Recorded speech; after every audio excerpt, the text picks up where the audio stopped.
বিশাল নিয়ামত, অত্যন্ত বরকতপূর্ণময় একটি হালাল খাবার, হালাল ফুড, হালাল ফল, যেই ফলের মধ্যে আল্লাহ তাআলা বান্দার জন্য অসংখ্য নিয়ামত রেখে দিয়েছেন।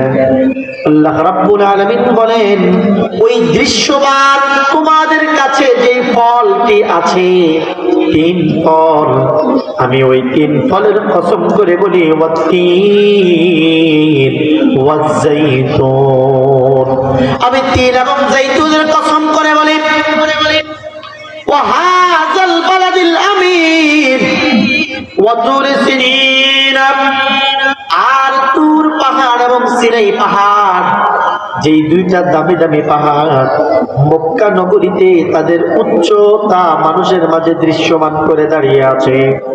ওই পাহাড়গুলো, দুটো পাহাড়ের মধ্যবর্তী স্থান, অত্যন্ত দামি পায়কা ফাঁকা জায়গা, ওই সম্পূর্ণ দামি দামি স্থাপনাগুলোর কসম করে আমি আল্লাহ তাআলা তোমাদের কাছে শপথ করে বলি, ওয়াহাযাল বালাদিল আমিন, এবং নিরাপদ মক্কা নগরীর কসম করে আমি আল্লাহ তাআলা তোমাদেরকে বলি।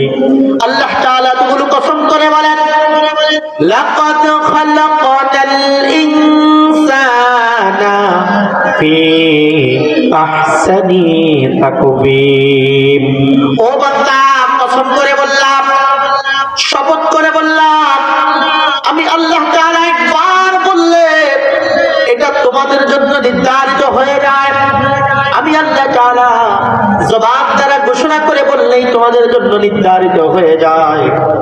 কিন্তু আমি আল্লাহ তাআলা তোমাদেরকে কসম করে শপথ করে বললাম, তোমাদের মধ্যে আগ্রহতা, বিশ্বস্ততা, ঈমানের তাগিদ বৃদ্ধি হওয়ার জন্য।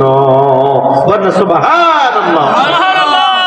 আল্লাহ তাআলা বলেন, লাকাদ খালাকাল ইনসানা ফি আহসানি তাকওয়িম। ও বান্দা, আমি শপথ করে বললাম, তোমরা বিশ্বাস করো, আমি আল্লাহ তাআলা দুনিয়ার জমিনের মধ্যে যা কিছু বানাইলাম, এই সব কিছুর মধ্যে সুন্দর করে আমি আল্লাহ তাআলা শুধুমাত্র মানুষকে বানাইলাম। সুবহানাল্লাহ।